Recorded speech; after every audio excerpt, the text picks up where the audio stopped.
Olá, eu sou a Marcela e estou com a Beatriz apresentando o trabalho Mulheres nos cursos de Ciência e Tecnologia, iniciativas mediadas pela mediação da informação. Essa pesquisa pensa a sociedade a partir das relações, sejam elas no sentido macro ou no sentido micro, e destacamos aquelas que envolvem a presença e o papel social da mulher na sociedade, sendo esse construído socialmente e historicamente, bem como o enfrentamento a essas construções. Diante disso, o tema da pesquisa é a inter-relação do processo de mediação da informação como potencializador para as discussões de gênero na ciência da informação, direcionando nesse estudo para uma reflexão sobre a presença das mulheres nos cursos de ciência e tecnologia. Diante disso, nós nos questionamos: é possível analisar e enfrentar a tímida presença da mulher em determinadas áreas do conhecimento, em particular a ciência e tecnologia, pelo processo de mediação da informação? Sendo assim, nós temos como objetivo analisar o processo de mediação da informação como potencializador para as discussões de gênero na ciência da informação. E nos fundamentamos em alguns autores, dentre eles Araújo, por nos trazer uma concepção mais contemporânea da informação, ao vincular essa a contextos socioculturais. Silva contribui com a nossa pesquisa no sentido de trazer o sujeito no seu sentido mais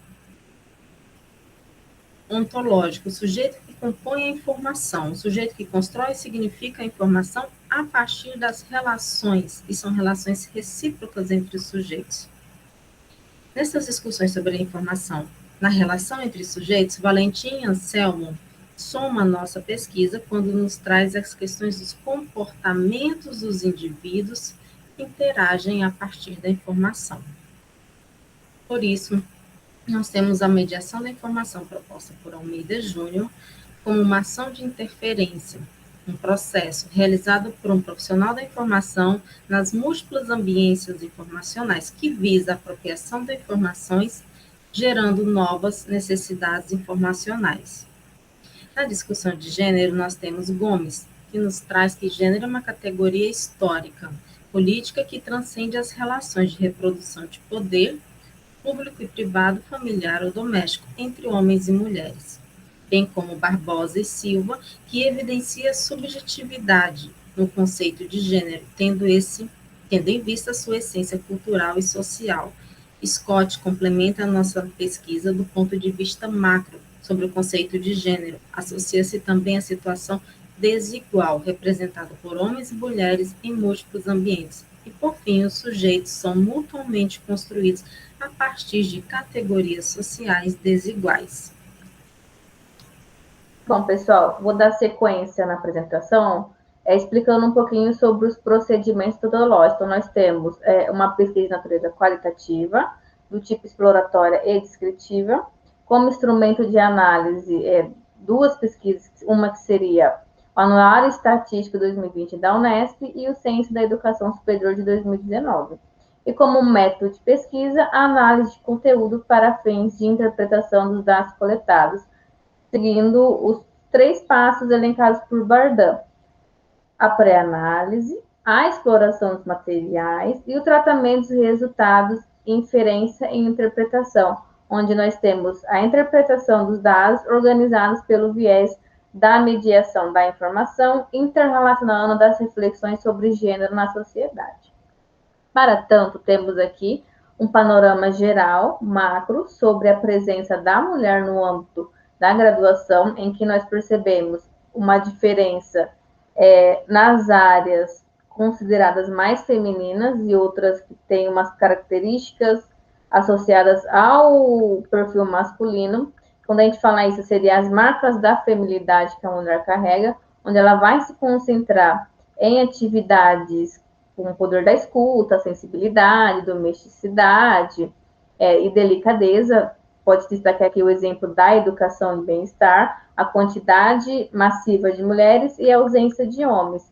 Por outro lado, em áreas que precisam de frieza e mais competitividade, nós vamos ter a monopolização do sexo masculino e a ínfima presença do sexo feminino. Com uma perspectiva micro, mais para o estado de São Paulo, nós temos o Anuário Estatístico da Unesp, e vai trazer os alunos matriculados nos cursos de graduação de 2015 a 2019. Essas áreas, dá para perceber que tem maior concentração de homens e baixa presença de mulheres. Só pegar, por exemplo, as estatísticas de 2019 na área da física no campus de Ilha Solteira, em que temos 54 mulheres e 131 homens matriculados nesse curso e nessa área de conhecimento.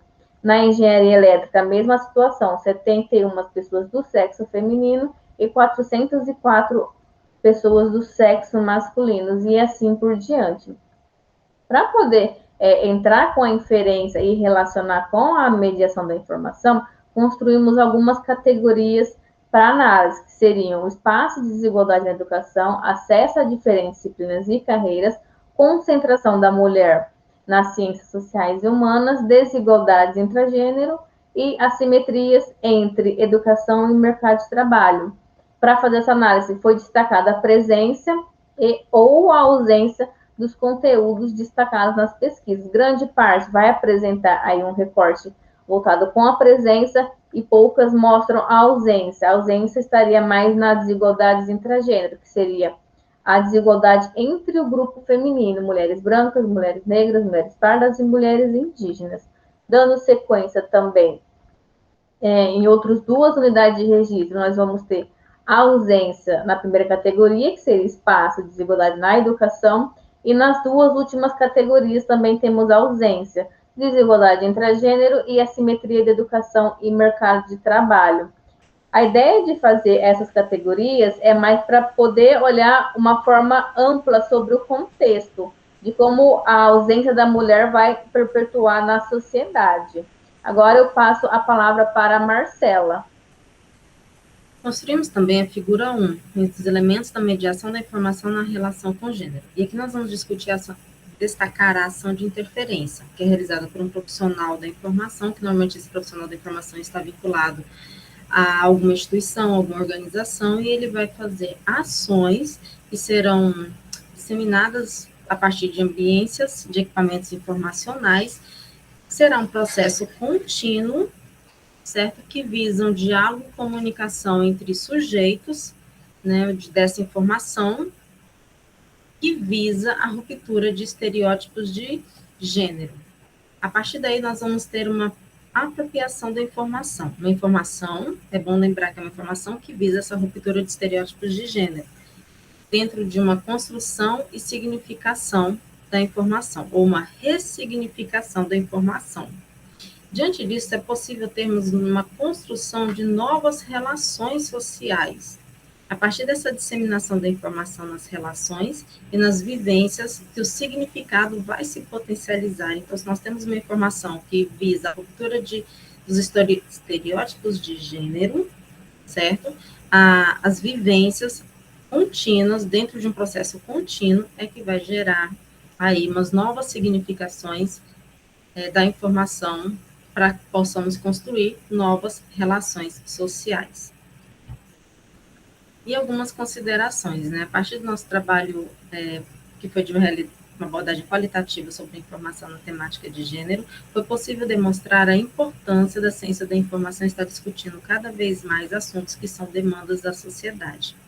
Assim, defendemos que a ciência da informação como uma área imersa aos processos da sociedade, como uma ciência social que busca caminhos para analisar e gerar ações que visam fortalecimento e enfrentamento ao modo de vida de uma sociedade, em prol de um coletivo social. Algumas referências que utilizamos nessa apresentação. Agradecemos a atenção de todos e até a próxima.